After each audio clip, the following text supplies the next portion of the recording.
Assalamualaikum warahmatullahi wabarakatuh.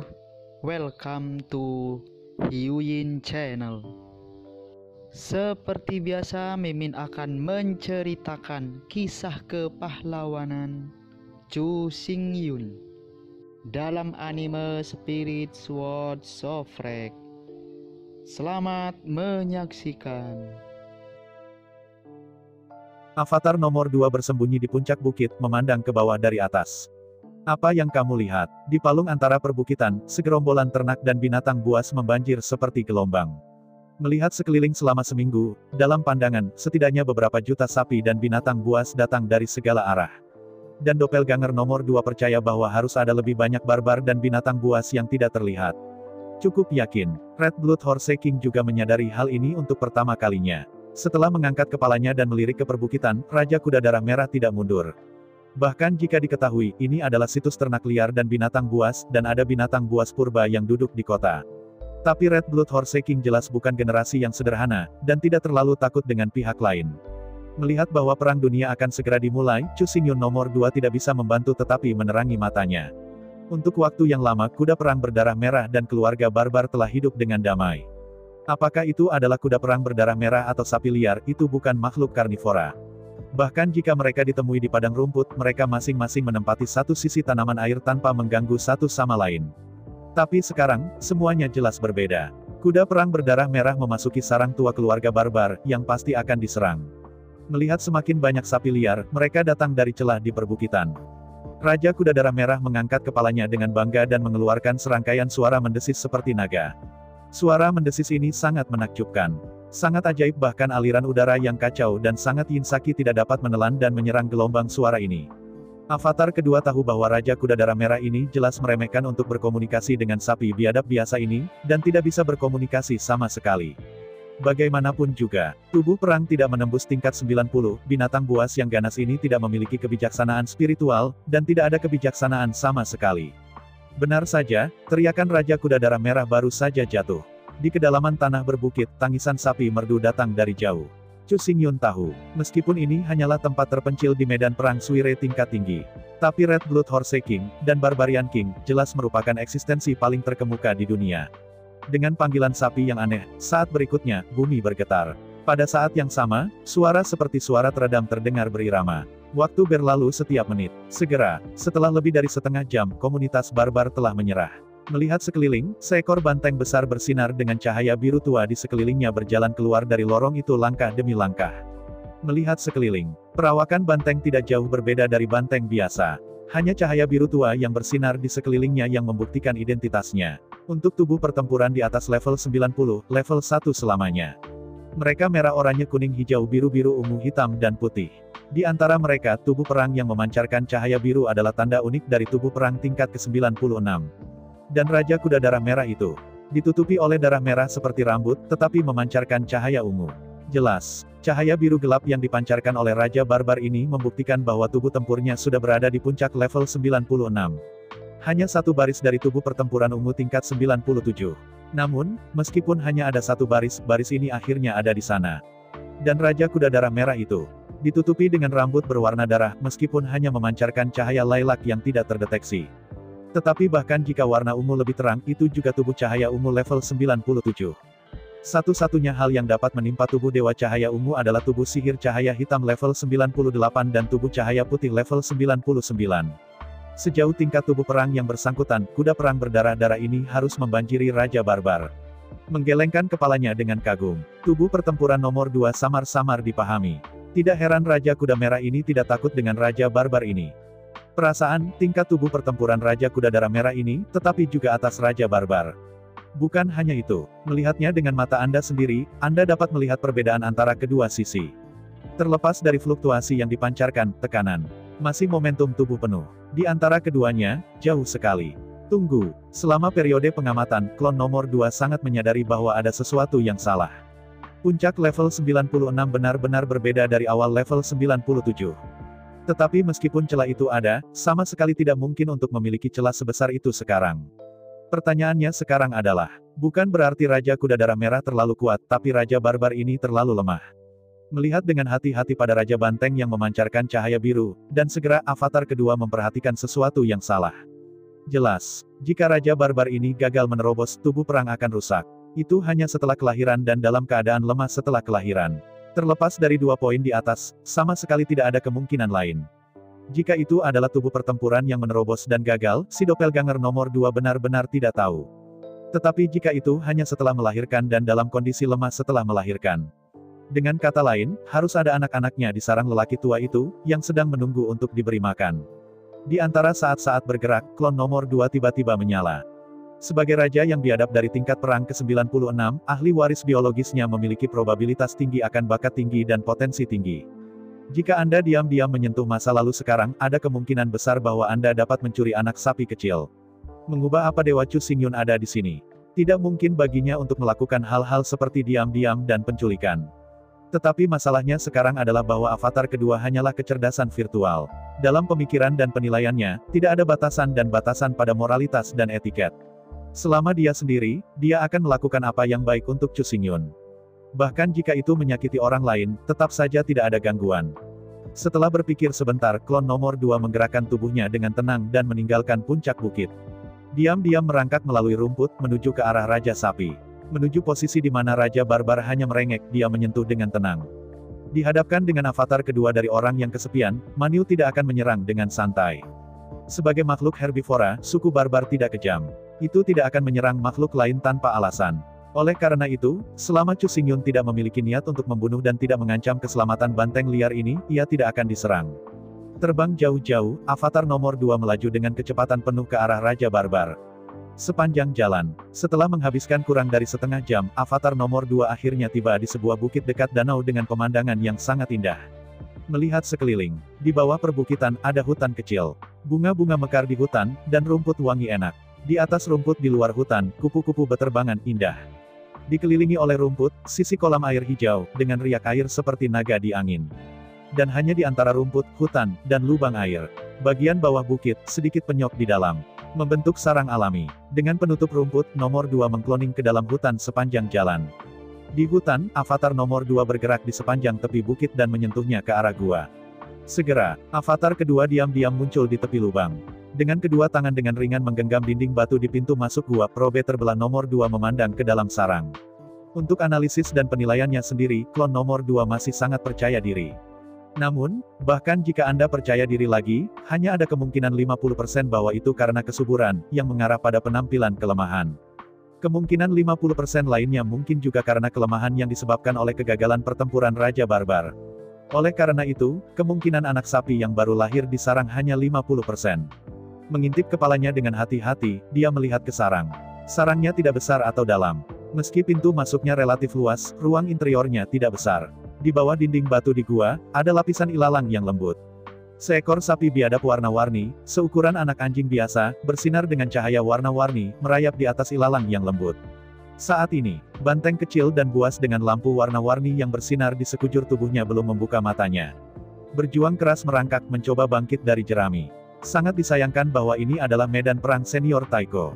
Di bawah gravitasi super di sini, bayi tanpa makhluk apapun dapat berdiri begitu mereka dilahirkan tanpa membuka mata.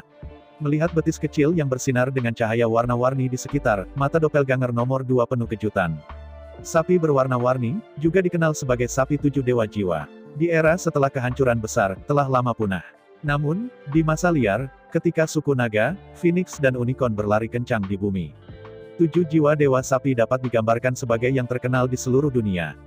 7 sapi dewa jiwa ini, dengan lampu warna-warni di luar. Legenda, 7 jiwa dewa sapi adalah anak-anak yang lahir dari naga dan unicorn. Cahaya ilahi yang berwarna-warni dalam satu tubuh mengandung kekuatan 7 jiwa. Legenda mengatakan bahwa sekali kekuatan 7 jiwa terkondensasi, 7 jiwa sapi ilahi dapat meluncurkan tatapan kematian kekuatan supernatural yang berbakat. Di bawah tatapan maut, makhluk apapun harus diadili. Di bawah tatapan maut ini, makhluk apapun memiliki peluang 50% terbunuh dalam hitungan detik. Setelah dikunci oleh tatapan maut, maka bahkan alam leluhur memiliki kemungkinan 50% bahwa jiwa akan membubarkan dalam sekejap dan mati karena nasib. Legenda mengatakan bahwa Kaisar Naga dari ras naga mati di bawah tatapan 7 dewa jiwa sapi. Kaisar Naga, yang hampir abadi dan sangat dekat dengan alam leluhur, tidak bisa menahannya. Kengerian itu terbukti dengan sendirinya. Namun, karena terlalu menyeramkan, maka 7 sapi dewa jiwa ini telah sepenuhnya dimusnahkan dan benar-benar punah sejak zaman kuno. Tidak ada yang membiarkan keberadaan mengerikan seperti itu berkeliaran di antara dunia ini. Meskipun kematian ini menatap, tidak mudah untuk dilemparkan. Tidak mungkin ditampilkan tanpa batas. Pada dasarnya, tatapan tunggal membutuhkan banyak energi mental. Tidak mungkin untuk melepaskan lagi tanpa mengambil waktu lama untuk pulih. Tapi meski begitu, tatapan kematian ini benar-benar menakutkan. Melihat ke atas rumput jerami, sapi ilahi yang berwarna-warni berjuang untuk berdiri. Mata avatar kedua semakin cerah. Meskipun ia juga tidak yakin, ini bukan zaman kuno, 7 dewa-dewa sapi yang terkenal. Namun, menilai dari pengetahuan yang ia peroleh dari Dewa Yuanshan, ia harus memiliki kepastian 70% hingga 80%. Anda tahu, makhluk biasa ketika mereka dilahirkan, mereka tidak bersinar. Jika Anda ingin bersinar, maka Anda harus berlatih beberapa mantra dan keterampilan tempur di masa dewasa sebelum Anda bisa bersinar. Seperti anak sapi kecil ini, ia bahkan tidak membuka matanya, ia bahkan tidak tahan untuk bersinar.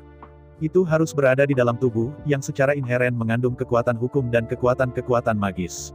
Sebagai makhluk sapi, satu-satunya sapi 7 roh yang memancarkan cahaya warna-warni sejak lahir. Jika ini benar-benar 7 jiwa, itu akan terlalu menakutkan.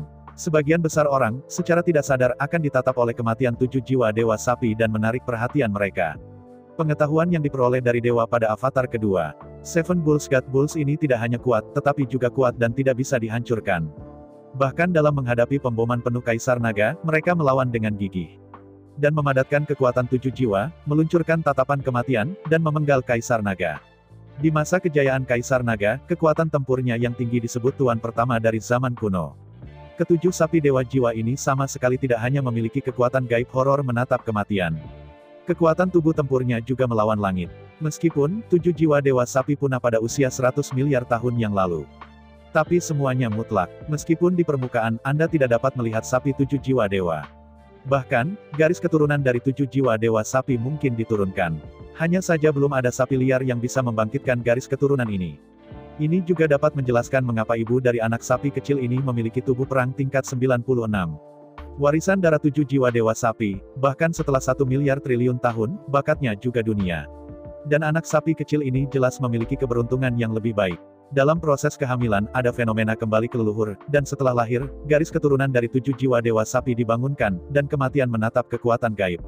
Menghadapi petualangan seperti itu, klon kedua secara alami tidak akan melewatkannya. Setelah melihat sekeliling dan memastikan bahwa dia tidak diperhatikan, dia menyentuh bagian dalam dengan ringan dan menyentuh sarang. Berjalan ringan ke tumpukan jerami tempat barbar berwarna-warni itu berada, nomor 2 mengkloning tangannya dengan lembut dan dengan hati-hati mengambil anak sapi kecil dengan cahaya berwarna-warni. Perhatikan baik-baik, pria kecil ini, seukuran pesek terlihat imut. Cahaya warna-warni seluruh tubuh menjulang, dan rambutnya halus dan lembut. Merasakan sentuhan avatar nomor 2, anak sapi kecil tanpa sadar menyelidik hidungnya dan mencium aroma avatar No. 2. Kemudian, anak sapi kecil menjulurkan lidahnya dengan intim dan menjilati telapak tangan dari klon nomor 2. Melihat adegan ini, avatar kedua tidak bisa membantu tetapi senang. Makhluk seperti sapi liar sama seperti kebanyakan makhluk tidak cerdas. Dengan kesadaran, apa yang Anda lihat sekilas akan dianggap sebagai ibunya, atau kerabat dekat. Mulai sekarang, anak sapi itu jelas mencium bau ibu kandungnya. Tapi itu tidak masalah. Sebelum dia membuka matanya, semua orang yang menciumnya akan dianggap sebagai saudara olehnya. Yang terpenting bukan siapa yang pertama menciumnya. Tetapi ketika anak sapi membuka matanya untuk pertama kalinya, siapa yang dia lihat? Setelah anak sapi membuka matanya untuk pertama kalinya, dia akan melihatnya sebagai tuannya pada pandangan pertama. Jadi, meskipun avatar kedua hanya yang kedua, bau anak sapi telah terdengar. Tetapi begitu anak sapi itu membuka matanya, hal pertama yang dilihatnya adalah dia, tanpa sadar dia akan membagi nomor 2 sebagai tuannya. Jangan berani mengabaikan. Untuk menghindari raja barbar yang mengerikan itu, dia segera bergegas kembali dan memblokirnya di dalam sarang. Avatar kedua mengeluarkan selimut lembut dari ransel dan membungkus betis dengan hati-hati. Setelah itu, dia mengemas betis kecil itu ke dalam ransel dan meletakkannya di punggungnya, jadi dia dengan hati-hati meraih sarangnya. Awalnya, dari perspektif doppelganger No. 2, perjalanan ini perlu mengambil risiko besar dan menyebabkan banyak tikungan. Tapi tidak ada yang terjadi. Membawa anak sapi sepanjang jalan, avatar nomor 2 meninggalkan bukit sepanjang jalan dengan tutupan hutan dan rumput. Lalu, avatar kedua mengilhami kekuatan monumen kuno angin. Didorong oleh sepasang sayap angin kuning keemasan, mereka terbang jauh-jauh dan terbang di atas bukit. Avatar kedua tiba di lokasi yang disepakati dan berdamai dengan 3.000 tiki barbar. Pada saat avatar kedua, dan 3.000 tiki barbar akan bertemu. Di arah daerah berbukit, ada lolongan marah yang luar biasa. Momen selanjutnya, seluruh bumi bergetar karenanya. Memalingkan kepalanya untuk melihat daerah perbukitan, avatar nomor 2 tahu bahwa raja yang biadab pasti menemukan bahwa anaknya telah pergi. Kalau tidak, dia tidak bisa disebut sangat marah, begitu menjerit. Sangat disayangkan bahwa sekarang avatar kedua jauh dari daerah berbukit, bahkan jika Raja Barbar adalah sapi lagi, tidak mungkin untuk merasakan posisinya saat ini. Tapi, demi asuransi, avatar nomor 2 memberi pesanan dengan cepat. Di bawah perintah avatar kedua, 3.000 pengendara besi biadab, semua diikat pakaian mereka kemudian memasuki kolam air hijau di bawah. Di bawah perintah avatar nomor 2, 3.000 tiki barbar semua pergi jauh ke dalam lubang air. Lubang airnya terlihat sangat hijau dan menyegarkan. Namun faktanya, kedalamannya sangat dalam. Setelah menyelam selama ribuan kilometer, sekelompok bakat berhenti. Di dasar kolam, saya menemukan tempat yang relatif terbuka. 3.000 sapi biadab naik ke dasar kolam dan duduk bersila. Waktu berlalu setiap menit. Walaupun saya tidak bisa bernafas karena air yang dalam. 3.000 penunggang besi barbar, ranah dan kekuatan tubuh perang bukan lagi orang biasa. Tidak ada masalah menunggu selama 3 hari 3 malam. Adapun 3 hari 3 malam, saya percaya semuanya harus berakhir. Pada saat yang sama dengan avatar nomor 2 dan 3.000 tiki barbar yang tenggelam di bawah air. Di sisi lain, di dalam perbukitan, pertempuran yang mengerikan akhirnya pecah. Awalnya, Raja Barbar dan Raja Kuda Darah Merah sama-sama bijaksana, sehingga mereka tidak akan bertarung dengan mudah. Jadi, setelah bertemu, kedua belah pihak bertukar kata-kata mereka dalam bahasa jiwa, dan hal-hal umum dapat diselesaikan.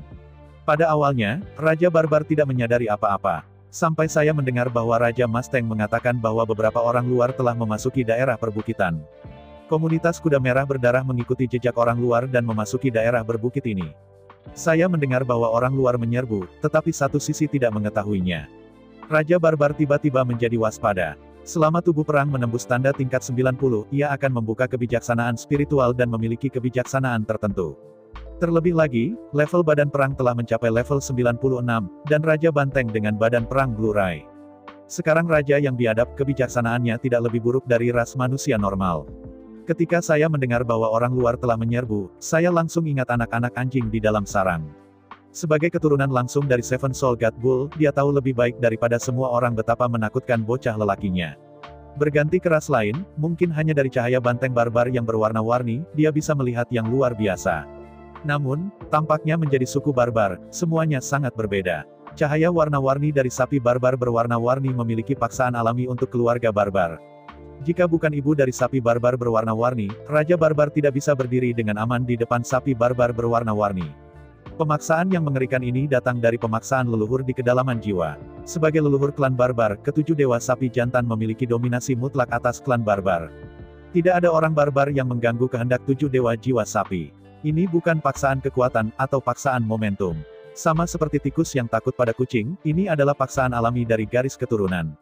Diubah ke balapan lain, yang disebut tatapan kematian hanya memiliki peluang 50% untuk membunuhnya. Tetapi jika target dari 7 jiwa dewa sapi adalah seekor banteng liar dan seekor binatang buas, itu akan sangat berbeda. Tidak perlu memulai tatapan maut. Hanya dengan satu tampilan, Anda dapat menyuntikkan keinginan Anda ke dalam jiwa pihak lain.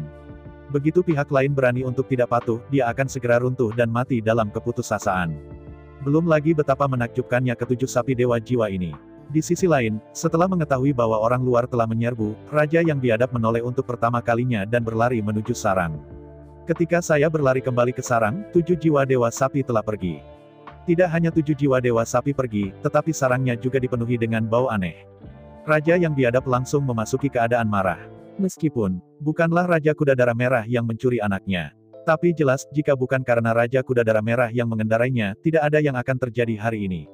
Selain itu, Raja Barbar memiliki alasan untuk curiga bahwa Raja Kuda Darah Merah hanyalah kaki tangan pencuri. Raja Kuda Darah Merah menarik perhatiannya. Rekannya mencuri anak-anaknya, hanya terburu-buru untuk mencuri sapi 7 jiwa dewa sebelum membuka matanya. Kemudian ketika 7 jiwa dewa sapi membuka matanya untuk pertama kalinya, ia secara alami menganggap Red Blood Horse King sebagai ibunya. Pada saat itu, Raja Kuda Darah Merah secara alami dapat menggunakan identitas ibunya untuk memesan sapi dewa berwarna-warni untuk menaklukkan seluruh daerah perbukitan. Oleh karena itu, begitu 7 jiwa dewa sapi memalingkan kepala mereka untuk berurusan dengan Raja Barbar, dia tetap tidak bisa bertarung. Sederhananya, The Red Blood Horse King, selama dia mencuri Seven Soul God Chow, dia dapat menggunakan Seven Soul God Chow untuk memperbudak suku barbar dari seluruh wilayah berbukit. Ini sama sekali tidak diperbolehkan untuk Raja Barbar. Di bawah amarah. Akibatnya, Raja Barbar marah dengan Raja Kuda Darah Merah. Kedua, Raja Barbar benar-benar ragu bahwa Raja Kuda Darah Merah adalah dalang. Setelah menemukan bahwa 7 jiwa Dewa Sapi hilang, ia segera mengeluarkan raungan pertempuran. Mendengar raungan Raja Barbar, semua sapi biadab di seluruh daerah berbukit tiba-tiba memiliki mata merah. Momen selanjutnya, perang yang menakutkan akhirnya terbuka. 300.000 kuda perang darah merah menjadi sasaran serangan putus asa oleh kelompok ternak liar. Di segala penjuru, di palung antara perbukitan, jutaan, bahkan puluhan juta banteng liar dan binatang buas datang dengan gila-gilaan. Semua banteng dan binatang buas, semua mata merah, menundukkan kepala mereka. Dengan tanduk besar, kokoh, tajam, dampak putus asa diluncurkan ke arah komunitas kuda merah darah. Menghadapi adegan ini, Raja Kuda Darah Merah juga terkejut dan marah. Raja Kuda Darah Merah tidak akan peduli tentang hal itu. Bagaimana dia bisa tahu bahwa Raja Barbar kebetulan memiliki anak dalam 2 hari ini? Bahkan jika diketahui bahwa Raja Barbar memiliki anak dalam 2 hari terakhir, bagaimana bisa diketahui bahwa ia melahirkan 7 jiwa Dewa Sapi? Bahkan, Red Blood Horse King masih sangat yakin untuk pergi jauh ke daerah perbukitan. Selama Barbarian King tidak marah, dia tidak akan mengambil risiko kehilangan kedua belah pihak dan bertarung dengannya. Tapi saya tidak pernah berpikir bahwa Raja Kuda Darah Merah salah perhitungan. Saya tidak tahu apa yang terjadi, Raja Manunyu benar-benar gila. Mengangkat kuku depan dengan ganas, di antara 2 kuda-kuda darah merah, 2 sapi liar bergegas keluar dan terbang ratusan meter. Sepanjang jalan, sapi liar yang tak terhitung jumlahnya dipukul terbalik dan tulang mereka patah dan patah. Melihat banteng menakutkan dengan mata liar, banteng liar dan binatang buas bergegas. Raja Kuda Darah Merah tahu situasinya tidak baik. Tiba-tiba mengangkat kepalanya, Raja Kuda Darah Merah mendesis seperti naga. Mendengar suara ini, semua kuda berdarah-darah tahu bahwa pemimpin telah memerintahkan untuk mundur. Di daerah perbukitan, karena pemblokiran bukit di mana-mana, kuda berdarah merah tidak bisa meningkatkan kecepatan mereka sama sekali. Tapi sapi jantan dan binatang buas berbeda. Mereka tidak perlu jarak jauh untuk berakselerasi. Selama kepala diturunkan dan melengkung sepanjang jalan, ia akan memukulnya dengan putus asa. Dengan hanya sedikit kontak, sejumlah besar kuda berdarah merah terluka dan jatuh ke tanah. Raja Kuda Darah Merah tidak bisa memikirkan mengapa sekarang. Setelah memutar kepala kuda, ia bermaksud untuk mundur dengan kelompok etnis. Sangat disayangkan bahwa mengikuti jalan ini, pada kenyataannya, posisi mereka saat ini telah mencapai inti bukit. Jika tidak ada kecelakaan, Raja yang biadab benar-benar berani tidak mudah melawannya. Tetapi masalahnya sekarang adalah bahwa kecelakaan telah terjadi, dan komunitas ternak liar telah meluncurkan dampak yang sangat buruk pada mereka. Mulai sekarang, Raja Kuda Darah Merah benar-benar menyesalinya. Mengetahui hal ini sebelumnya, dia tidak akan pernah mengejar semua jalan. Bahkan jika Anda ingin mengejarnya, Anda tidak harus memasuki area berbukit ini. Bahkan jika Anda memasuki daerah berbukit, Anda tidak harus pergi jauh ke posisi sedalam itu. Baiklah sekarang, kecelakaan terjadi, bahkan jika dia ingin lari, tidak mudah untuk kehabisan. Di antara penyesalan Raja Kuda Darah Merah, waktu berlalu 1 menit dan 1 detik. Hampir setiap menit dan setiap detik, ada kuda darah merah yang terluka atau bahkan mati. Tetapi langkah mundur sangat lambat. Komunitas ternak liar yang tak terhitung jumlahnya akan datang dari segala arah. Bahkan setelah mundur, sudah dihalangi oleh ternak liar. Jadi, bahkan jika Red Horse King memimpin. Tetapi karena perbukitan di sekitarnya, jarak garis lurus terlalu pendek. Kuda merah darah tidak bisa meningkatkan kecepatan. Dan karena kecepatannya tidak dapat ditingkatkan, dampak dari kuda berdarah merah sangat berkurang. Awalnya, di bawah konfrontasi head-to-head, kuda perang berdarah merah bukanlah lawan dari banteng liar. Sekarang, karena kecepatannya terbatas, bahkan lebih konfrontatif. Karena itu, setiap langkah mendadak sangat sulit. Dapat dikatakan bahwa setiap langkah terbuat dari darah dan daging kuda perang darah merah. Menyaksikan kuda darah merah jatuh satu persatu. Raja Kuda Darah Merah berdarah. Anda tahu, kuda-kuda berdarah merah ini adalah bawahan elit yang telah ia kembangkan selama bertahun-tahun. Setiap kematian adalah kerugian besar. Di antara penyesalan rahasia Red Blood Horse King, seekor sapi yang marah meraung dari belakang. Memalingkan kepalanya untuk melihat Raja Barbar besar, mata merah, berlari menuju Raja Kuda Darah Merah. Di bawah pengawasan Red Horse King. Raja yang biadab di antara mata merahnya, tampaknya sudah memiliki hati yang putus asa. Sepanjang jalan ke Mercedes-Benz, pria yang adalah Raja Sapi memiliki lampu biru besar. Di antara sinar cahaya biru tua di sekitar tubuh pertempuran Raja Barbar semakin dalam dan semakin dalam. Ketika cahaya biru semakin dalam ke tingkat tertentu, perubahan halus terjadi. Setelah biru mencapai batas, cahaya berubah dari gelap ke gelap dan secara bertahap redup. Bagaimana? Mungkinkah dikatakan bahwa ranah tubuh perang Raja Barbar sebenarnya telah diturunkan? Berubah menjadi beku-beku lain, Anda mungkin secara keliru berpikir bahwa tingkat tubuh pertempuran Raja Barbar telah berkurang. Tetapi karena pengalaman itu, Raja Kuda Darah Merah tahu bahwa dia bukan penurunan pangkat. Justru sebaliknya, dalam keadaan marah, Raja Barbar berhasil menembus belenggu dalam mentalitas pertempuran. Pada saat ini, dia berhasil menembus belenggu tubuh tingkat ke-96 dan menjadi keberadaan dengan tubuh Dewa Cahaya Ungu. Meskipun tampaknya cahaya biru yang dipancarkan oleh tubuh perangnya tampaknya memudar. Pada akhirnya, cahaya biru muda sangat lemah sehingga hampir tidak terlihat. Namun, jika Anda mengamati dengan cukup cermat, Anda dapat dengan jelas menemukan. Meskipun cahayanya redup, tidak lagi biru. Meskipun perbedaannya sedikit, tapi itu benar-benar layak namanya, bentuk tubuh Dewa Cahaya Ungu pertama. Dalam raungan marah, Raja Barbar tidak menyadari bahwa tubuh perangnya benar-benar menerobos. Hanya ada satu hal dalam benaknya saat ini. Itu untuk menjaga semua kuda darah merah di Bukit Banteng liar ini. Di antara amarahnya, Raja Barbar telah benar-benar kehilangan akal. Dia menundukkan kepalanya dengan keras, bergegas menuju posisi Raja Kuda Darah Merah. Sepasang tanduk yang kokoh, kuat, dan sangat tajam, menunjuk langsung ke Red Blood Horse King. Dalam menghadapi tabrakan putus asa Raja Savage, Raja Kuda Darah Merah memiliki niat untuk menghindar. Tetapi pada saat ini, tidak ada ruang baginya untuk menghindar. Bahkan jika itu bisa menghindar, Raja Kuda Darah Merah tidak bisa menghindar. Jika dia melarikan diri, maka Raja Barbar menabrak sepanjang jalan, dan formasi kuda di belakang Raja Kuda Darah Merah akan benar-benar hancur oleh Raja Barbar. Belum lagi jumlah kematian dan cedera, kuncinya adalah, setelah formasi besar hancur, semua kuda darah merah benar-benar tersebar. Setelah formasi besar rusak, semua kuda berdarah merah hanya dapat dibagi dan dikelilingi oleh ternak besar. Satu-satunya cara untuk melarikan diri dari daerah ini adalah mengembun menjadi formasi pertempuran dan bergegas keluar sepanjang jalan. Setelah pertempuran berakhir, semua orang akan jatuh di sini. Dia tahu bahwa dia harus mengelak, tetapi Raja Kuda Darah Merah, tetapi dia tidak bisa mengelak. Melihat tubuh Raja Banteng bersinar dengan cahaya keemasan, dia datang dengan kasar. Red Blood Horse King hanya bisa mengangkat kuku depannya dan melangkah maju menuju kepala Raja Barbar. Mengubahnya di padang rumput di luar. Ada cukup ruang untuk Raja Kuda Darah Merah untuk mempercepat. Maka bahkan jika dia berhadapan muka, dia tidak akan takut sama sekali. Tapi pertanyaannya sekarang adalah, ini adalah daerah berbukit, yaitu, tidak ada jarak dan waktu yang cukup. Selama seluruh tabrakan, Red Horse King tidak meningkatkan kecepatannya sama sekali. Dengan cara ini, meskipun masing-masing adalah tubuh pertempuran level 97, tapi Raja Barbar telah membawa karakteristik rasialnya menjadi ekstrim. Kekuatan brutal yang mengerikan hampir pecah. Raja Darah-Darah tidak meningkatkan kecepatannya sama sekali. Bahkan dapat dikatakan bahwa dia tidak mempercepat sama sekali, jadi dia berdiri di tempat dan bertabrakan dengan Raja Barbar. Satu sisi akan membawa semua keahliannya sepenuhnya. Namun, pihak lain bahkan tidak menunjukkan kemampuannya. Di bawah 1+1-2 saingan yang sama-sama cocok dan kekuatannya segera dibagi. Di bawah tabrakan yang kejam, Raja Barbar memberikan upaya terbaiknya dan langsung menerbangkan Raja Kuda Darah Merah yang jaraknya ratusan meter. Mo. Ketika dia meraung ke atas, Raja Barbar menundukkan kepalanya lagi, dan memutar sepasang tanduk tebal dan tajam. Tapi kali ini, dia tidak mengarahkan tanduknya pada Raja Kuda Darah Merah. Sebaliknya, arahkan tanduk di belakang Raja Kuda Darah Merah, komunitas kuda merah darah penuh sesak. Mo. Dengan suara sapi yang suram, Raja yang biadab melepaskan keempat kuku kakinya dan berlari berdiri. Di antara deras yang gila itu, seluruh bumi dihempaskan oleh keempat kuku Raja Barbar. Bang, bang, bang, dalam suara membosankan, Raja biadab menyetir sepanjang jalan, dan cahaya keemasan di sekelilingnya bersinar. Kuda-kuda darah merah diledakkan ke udara seperti mainan. Dengan kekuatan penuh Raja Bull, semua kuda darah merah tidak bisa bertarung. Bukannya kuda berdarah merah itu terlalu lemah. Bukannya Raja Barbar itu terlalu kuat. Yang paling penting adalah ruang di sini terlalu sempit. Sebagai kuda perang, begitu berhenti, kekuatannya akan melemah hingga batasnya.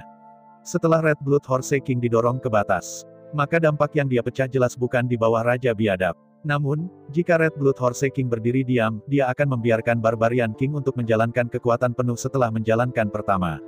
Kekuatan Mawang, aku takut bahkan Chengdu tidak bisa bermain. Dan kekuatan Raja Sapi Manu telah memainkan 10 hingga 10. Di bawah celah kekuatan 10 kali lipat, bahkan Red Blood Horse King tidak bisa menahan diri. Belum lagi kuda darah merah biasa.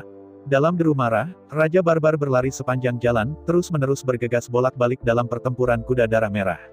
Setiap tumbukan ada puluhan kuda darah merah, dan dia tertabrak dan terbang keluar.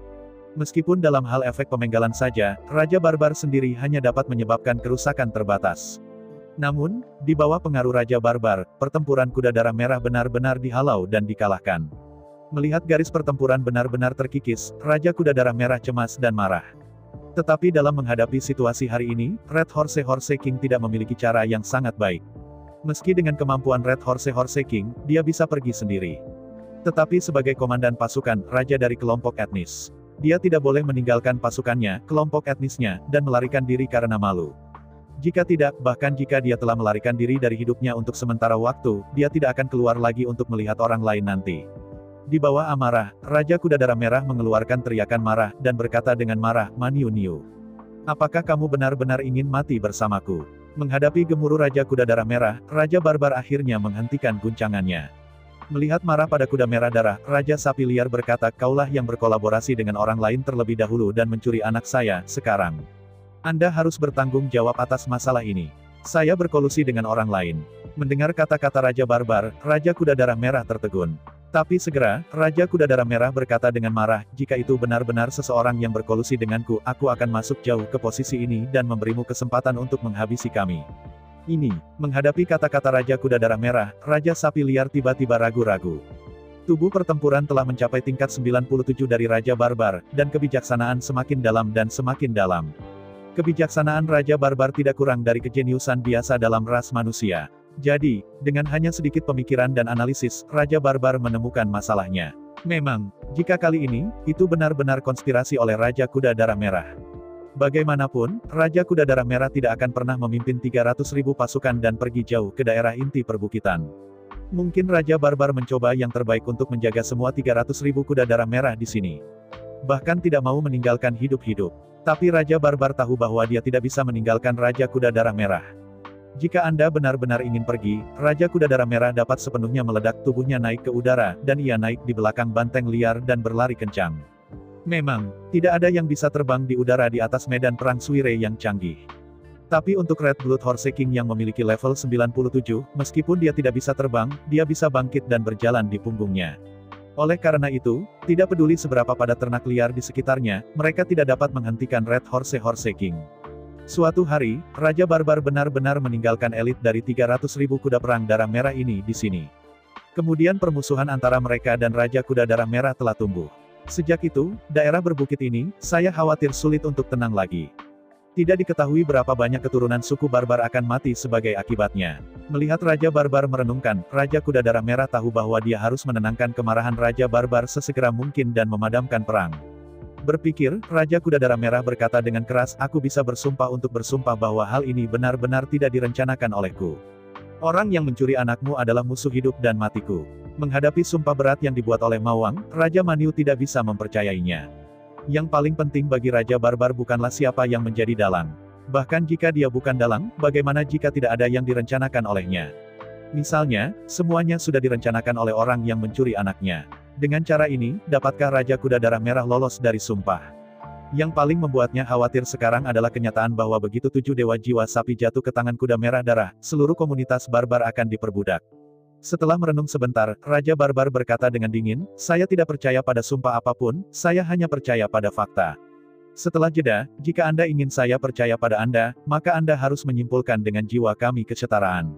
Semangat kesetaraan. Mendengar kata-kata Raja Barbar, Raja Kuda Darah Merah tidak bisa tidak terlihat bingung.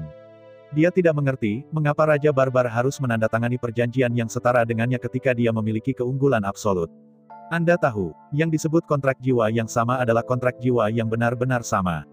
Antara satu sama lain, serang dan bertahan bersama, perhatikan dan saling bantu.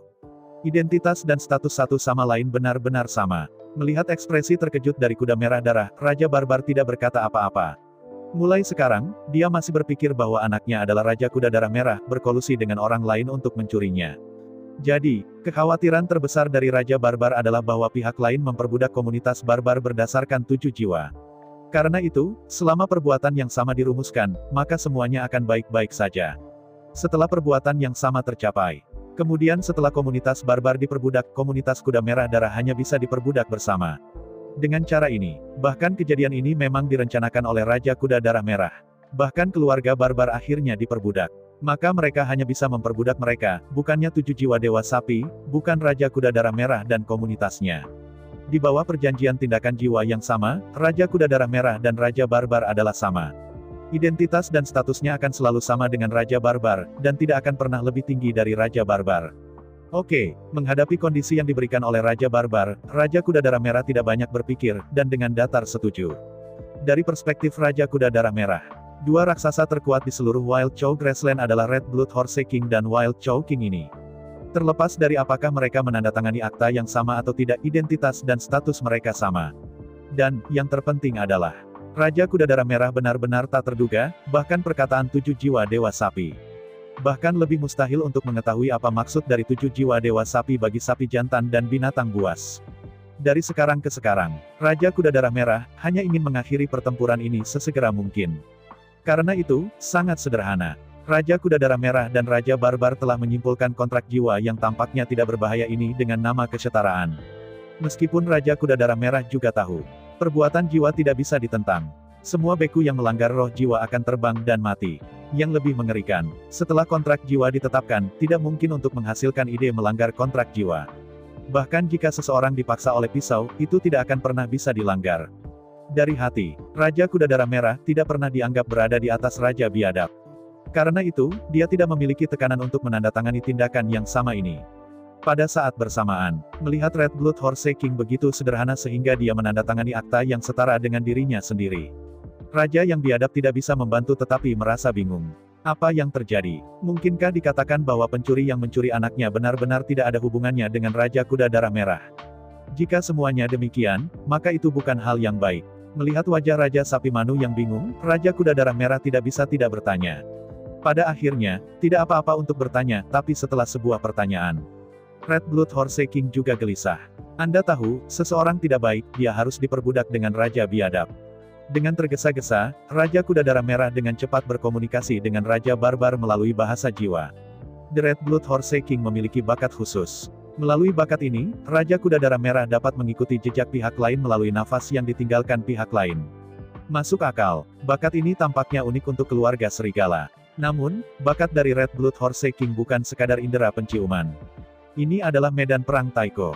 Belum lagi napas biasa, bahkan noda darah yang tersisa akan ditelan oleh aliran udara yang kacau dalam waktu singkat dan tidak ada yang tersisa. Jadi, bakat kuda merah darah sebenarnya bukan indera penciuman. Atau, ini adalah indera penciuman yang paling istimewa. Secara umum, 3 perasaan terpenting untuk melacak target adalah penglihatan, pendengaran, dan penciuman. Di antara mereka, dalam hal penglihatan dan pendengaran, talenta terkuat adalah Tianxi dan mendengarkan bumi. Yang disebut surga dan bumi mendengarkan, namanya sangat terkenal bagi wanita dan anak-anak. Namun bakat untuk berbau sepertinya tidak terlalu terkenal. Nama bakat penciuman tidak keras, bukan karena tidak kuat, tetapi karena terlalu langka. Faktanya, bakat penciuman jauh lebih kuat daripada bakat visual dan pendengaran. Visi bisa dikaburkan dan dibohongi. Apa yang Anda lihat dengan mata Anda belum tentu benar. Namun dalam kenyataannya, mata Anda mungkin tidak terlihat. Ini bahkan lebih benar untuk mendengar. Seseorang yang pandai meniru bisa dengan santai meniru jenis suara yang tak terhitung jumlahnya, yang pasti bisa palsu. Selain itu, relatif mudah untuk melindungi realisasi dan melindungi suara. Seseorang, ini relatif mudah untuk menghindari membuat suara atau menunjukkan jejak. Tapi seseorang, sangat sulit untuk sepenuhnya menutupi napas Anda.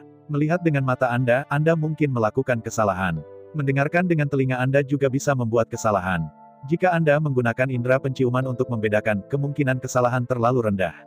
Tentu saja, premisnya adalah kemampuan mencium cukup.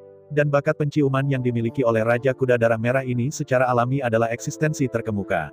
Melalui embusan angin, ia dapat dengan mudah membedakan segalanya dalam ribuan mil. Alasannya adalah bahwa segala sesuatu dalam 1000 mil berada di luar kisaran ini, semua nafas telah sepenuhnya ditelan oleh aliran udara kacau ketika diteruskan ke Raja Kuda Darah Merah. Setelah semua bau ditelan oleh aliran udara yang kacau. Lalu bahkan jika indera penciuman darah merah kuda raja tajam, itu tidak berguna. Ketika aromanya tidak ada, dia secara alami tidak memiliki bau. Melalui indera penciuman yang mengerikan. Bahkan di medan perang taiko canggih ini, Red Blood Horse King masih bisa melihat semua perubahan dalam 1000 mil. Oleh karena itu, avatar kedua Chu Xingyun, tidak peduli bagaimana dia berlari, tidak bisa kehabisan telapak Raja Kuda Darah Merah. Jika bukan karena avatar nomor 2 yang datang ke Raja Barbar, cepat atau lambat dia akan ditangkap, sama sekali bukan kebetulan. Mulai sekarang, meskipun Raja Kuda Darah Merah mengandalkan napas dalam angin, dia masih tahu persis posisi klon kedua. Tapi tanpa daya, dia sekarang dikepung di sini oleh suku barbar, dan dia tidak bisa keluar sama sekali. Bahkan jika dia sendiri, dia bisa bangkit dan berjalan di punggungnya. Tetapi bawahannya tidak memiliki keterampilan seperti itu. Terutama sekarang, pada saat krisis, Raja Kuda Darah Merah masih memiliki pikiran untuk peduli di mana avatar kedua berada. Meski tidak terlalu memperhatikan avatar kedua, namun, melalui aroma angin, dia masih tahu lokasi klon kedua. Meski sedikit bingung, saya tidak mengerti mengapa avatar kedua dan 3000 gol benar-benar hilang oleh lubang air. Tapi ini tidak penting. Setelah pengalaman bertahun-tahun, ia memberitahu Raja Kuda Darah Merah bahwa begitu pihak lain bersembunyi di bawah air, ia akan menyembunyikan indera penciumannya. Selama Anda mengejar dan melihatnya, semuanya akan jelas. Ketika Raja Kuda Darah Merah mendengar bahwa avatar kedua telah dicuri, itu adalah sapi dewa klan barbar. Selain itu, avatar kedua dapat mengandalkan Dewa Sapi untuk memerintahkan seluruh kelompok barbar untuk sepenuhnya memperbudak kelompok barbar. Raja Kuda Merah sangat takut. Dia telah menandatangani akta yang setara dengan Raja Barbar. Setelah Raja Barbar diperbudak, kemudian Raja Kuda Darah Merah yang menandatangani akta yang sama juga akan diperbudak oleh pihak lain. Karena panik, Raja Kuda Darah Merah buru-buru menjelaskan situasinya. Setelah mengkonfirmasi semua ini, itu benar-benar tidak ada hubungannya dengan Red Horse King. Tidak ada yang suka diperbudak oleh orang lain. Karena itu, bagaimanapun juga, Raja Barbar juga harus merebut 7 dewa jiwa sapi sebelum mereka membuka mata. Namun, untuk Raja Kuda Darah Merah, Raja Barbar tidak akan mempercayainya karena satu kata. Oleh karena itu, sesuai perjanjian, Raja Kuda Darah Merah akan memimpin 3000 bawahan elit dan pergi bersama ke kolam dengan Raja Sapi Manu untuk memeriksa situasi. Menghadapi kondisi Raja Barbar, Raja Kuda Darah Merah langsung setuju. Segera, Red Blood Horse King telah memilih 3000, dan Red Blood Horse King dengan tubuh pertempuran level 90 atau lebih telah dibentuk menjadi barisan pertempuran. Dan pada saat bersamaan, Raja Barbar juga telah memilih 3000 Raja Barbar dengan tubuh pertempuran level 90 atau lebih, dan mereka telah diatur dalam susunan pertempuran. Dalam peluit, Raja Kuda Darah Merah memimpin dan berjalan melalui saluran yang diberikan kelompok barbar, dan melaju lurus ke arah lokasi Fang Shuitan berada di tepi medan berbukit. Dengan kecepatan Raja Kuda Darah Merah dan Raja Barbar, mereka dapat dihubungi segera. Begitu cepat, Raja Kuda Darah Merah dan Raja Sapi Liar, yang masing-masing memerintah 3000 Raja Kuda Darah Merah dan Raja Sapi Liar, tiba di Fang Shuitan. Berbicara tentang faktanya, Raja Kuda Darah Merah ini, serta Raja Barbar, hanyalah avatar kedua yang mendefinisikan identitas mereka. Raja Kuda Darah Merah yang diidentifikasi oleh avatar kedua sebenarnya adalah Kaisar Kuda Darah Merah. Raja Barbar yang diidentifikasi oleh avatar kedua sebenarnya adalah Raja Barbar. Di atas padang rumput ternak liar ini, mereka semua memiliki nama mereka sendiri yang menggemaskan. Di antara mereka, Raja Kuda Darah Merah dihormati sebagai Kaisar Darah. Dan Raja yang biadab dihormati sebagai Kaisar yang biadab. Dua keberadaan utama ini adalah dua raksasa paling kuat dengan kekuatan terkuat dan kekuatan terkuat di Wild Chow Grassland. Jika Anda menghitung Kaisar Serigala dari keluarga Serigala Biru, maka 3 raksasa di padang rumput Manyu pada dasarnya bersama. Perlu disebutkan, meskipun nama Kaisar Serigala terkenal itu sebenarnya karena banyak orang.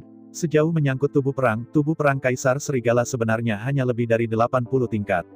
Oleh karena itu, nama-nama Kaisar Darah dan Kaisar Barbar, di padang rumput, dianggap sebagai surga tertinggi.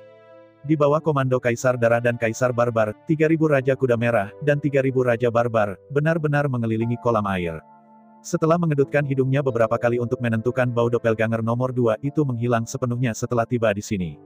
Kaisar Darah menurunkan kepalanya dan melihat ke arah lubang air. Sangat disayangkan bahwa lubang air sangat dalam, dan berlumpur di bawah 10 meter. Indera penciuman Kuda Darah Merah itu berbakat. Tetapi visinya tidak berbeda dengan orang biasa. Antara ketidakberdayaan Kaisar Darah, Kaisar Barbar mendengus dingin, dengan lembut mengangkat kuku depan kanannya, dan menginjaknya. Ketika kuku jatuh, suara tumpul seperti drum raksasa terdengar. Bahkan, sebelum Kaisar Barbara muncul, gemuruh drum yang seperti ini pertama kali disampaikan ke telinga semua orang. Ketika suara gemuruh seperti drum terdengar, Kaisar Barbar menutup matanya dan mendengarkan. Apakah ini seni mendengarkan bumi? Sebenarnya tidak. Apa yang disebut teknik mendengarkan bumi mengacu pada menempatkan telinga di tanah dan menjelajahi berita yang jauh melalui resonansi bumi. Dan kemampuan bakat semacam ini dari Man Huang sedikit berbeda. Seni mendengarkan bumi hanya bisa secara pasif mendengarkan. Jika pihak lain berdiri diam dan tidak mengeluarkan suara, itu tidak akan diperhatikan sama sekali.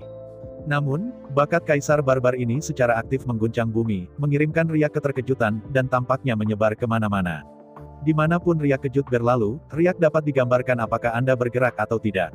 Melalui riak-riak yang berosilasi, rumput dan pohon-pohon dalam 1000 mil hampir tidak dapat lepas dari pemindaian gelombang kasar penguasa kekaisaran. Ketika Manhuang menginjak kakinya, riak koncusif menyebar dari kakinya. Hanya dalam sekejap, riak-riak yang bergejolak menghanyutkan dari avatar nomor 2 dan 3000 tiki yang biadab. Pada saat berikutnya, si barbar membuka matanya dengan ganas, menatap kolam air dengan giginya menggertakkan giginya, mereka di bawah, sekitar 100 meter dari air. Mendengar kata-kata Kaisar Barbar, Kaisar Darah segera menginjak tanah dan berkata dengan marah, apa yang kamu tunggu, turun dan naikkan. Mengangguk dengan keras, si barbar setuju, ya, belum terlambat, mari kita lakukan. Di antara kata-kata itu, si barbar dan Kaisar Darah, kau menatapku, dan aku menatapmu, caramu mengertakkan gigi. Tapi, meskipun berteriak keras pada kenyataannya, tak satu pun dari mereka bertindak. Waktu berlalu, Kaisar Darah dan Kaisar Barbar, kau menatapku, aku menatapmu, tapi tidak ada yang bicara lama. Untuk sementara, si barbar akhirnya membuka mulutnya dan berkata dengan kasar, itu, kamu turun dan tangkap mereka. Dihadapkan dengan desakan Kaisar yang biadab, Kaisar Darah membuka mulutnya dengan malu, ayo turun, aku akan memberimu angin di sini. Letakkan angin. Sambil menggelengkan kepalanya dengan datar, si barbar berkata, aku tidak butuh angin, tetapi ada bukit-bukit tandus di sini, tidak ada yang berani memindahkanku ke sini, atau kau turun. Tiba-tiba, Anda berdua mengatakan sesuatu, dan saya berkomunikasi dalam satu kata. Setelah lama bertukar, baru kemudian keduanya menyadari bahwa pihak lain mungkin kedap seperti mereka. Meskipun dengan peperangan mereka, bahkan jika mereka tidak permeabel air, mereka tidak akan pernah tenggelam. Tapi pertanyaannya sekarang adalah, jika bukan permeabel air, ia tidak akan menyelam, dan bahkan menyelam hingga kedalaman ratusan meter. Bahkan jika dia berjuang, dia menyelam ke kedalaman 100 meter. Namun, mereka tidak mengerti air, dan kekuatan tempur mereka pada dasarnya nol. Melambaikan anggota tubuhnya, berjuang untuk waktu yang lama, aku takut dia masih berputar. Dan di tangan pihak lain, kalau ada senjata ajaib. Misalnya, jika paku angin kelas 8. Anda benar-benar dapat mengambil kesempatan ini untuk membunuh mereka di bawah air. Dan, meskipun mereka memiliki tingkat pertempuran yang tinggi, tetapi tidak mungkin untuk tetap berada di bawah air selamanya. Begitu pihak lain menyeret mereka jauh ke dalam air, jika mereka tidak diizinkan untuk menarik napas. Cepat atau lambat, mereka akan mati lemas. Pria yang disebut itu tidak berdiri di bawah tembok berbahaya. Sangat tidak mungkin bagi Kaisar Barbar dan Kaisar Darah yang kedap air, dalam kasus air yang tidak tembus air, mereka bergegas ke dalam air dan melawan musuh. Kehadiran kedap ada dalam kekuatan pertempuran di bawah air. Sama seperti hiu besar, ia memiliki kekuatan tempur untuk pergi ke pantai. Bahkan jika badan perang lebih kuat, kekuatan tempur yang sebenarnya bahkan tidak 1%. Bahkan, tidak perlu bagi orang lain untuk bertarung, cukup seret mereka ke sana dan mereka akan mati sendiri. Sejak zaman kuno dan peninggalan masa kini, ketakutan akan air membuat Kaisar biadab dan darah tidak berani masuk air untuk bertarung. Sekali di dalam air, bahkan ikan kecil dengan tamparan besar berani mengepung mereka. Di bawah air, mereka tidak memiliki kekuatan apapun selain memegang ikan seukuran tamparan. Untuk sesaat, Kaisar Darah dan Kaisar Barbarian saling memandang dengan mata besar. Apa yang harus dilakukan? Pada saat ini, mereka berdua tidak bisa mengeluarkan air sama sekali, dan mereka tidak bisa turun sama sekali. Adapun bawahan mereka tak usah dikatakan lagi. Mungkin, Kaisar Darah dan Kaisar Barbar juga hampir tidak bisa menyelam lebih dalam ke 100 meter di bawah. Dan bawahan mereka hanya bisa melayang di atas air, mereka tidak bisa menyelam. Waktu berlalu setiap menit. Akhirnya, itu dikungfu dari mata besar. Di kolam di depan saya, percikan air terpisah dan sesosok yang kuat melompat dari air. Melihat sekeliling, itu tauren yang kuat. Dibandingkan dengan kebanyakan tauren ini jauh lebih tipis. Kepalanya juga cukup pendek, hanya sekitar 8 meter. Pria dan Kaisar Darah yang paling menakutkan adalah, di tangan orang ini, dia memegang betis kecil dengan rambut biru. Betisnya tidak besar, hanya seukuran pesek. Tapi mata anak sapi ini terbuka. Di bawah tatapan ketakutan Kaisar Darah dan Kaisar Barbar, anak sapi kecil meringkuk di lengan tauren. Dari waktu ke waktu ia menjulurkan lidah merahnya yang lembut dan menjilat telapak tauren itu dengan intim. Melihat anak sapi biru hambar, Kaisar Darah kosong. Apakah ini yang disebut sapi dewa? Terlihat dari luar, bukankah ini banteng dengan rambut biru? Apa yang aneh? Memalingkan kepalanya dengan curiga, dia menatap si barbar. Seperti yang Anda lihat, orang biadab itu gemetar dengan kekaguman di wajahnya. Hah? Antara keraguan Kaisar Darah, tauren membawa betis biru mendengus dingin. Yang memegang anak sapi itu bukan orang lain, dan tentu saja adalah avatar kedua Cusingyun. Di bawah tatapan liar, avatar nomor 2 menggunakan bahasa jiwa dan berkata dengan suara yang dalam, mengapa kamu tidak memberi penghormatan? Layanan ibadah. Mendengar doppelganger nomor 2, belantara itu tertegun. Kemudian dia mengangkat kepalanya tinggi-tinggi dan berteriak, "Aku adalah ibunya, dan aku memenuhi syarat untuk tidak mengunjunginya." Dia melirik kaisar, dan klon kedua juga tahu bahwa dia tidak bisa memaksa kaisar. 7 jiwa Dewa Sapi telah mendengar suasana kaisar yang biadab, dan di dalam hatinya, mengenalinya sebagai orang yang dicintai. Karena itu, bagaimanapun, Sapi 7 jiwa dewa tidak akan menembak melawan kaisar barbar. Di sela-sela pikiran, Chu Xingyun melihat sekeliling selama seminggu, dan berkata dengan dingin, "Saya tahu Anda tidak perlu memberi penghormatan, tapi apakah Anda berpikir bahwa bawahan Anda tidak perlu mengunjungi juga?" Ini, mendengar doppelganger kedua, si barbar tiba-tiba terdiam. Sebagai ibu dari Seven Soul God Bull, ia memiliki status yang cukup dan tidak perlu memberi penghormatan kepada Seven Soul God Bull. Tetapi identitas dan status ini terbatas padanya. Tidak mungkin bagi bawahannya untuk dibebaskan. Saya ucapkan banyak terima kasih kepada teman-teman yang telah menonton video yang saya tampilkan. Untuk video selanjutnya bisa standby di channel ini. Terima kasih.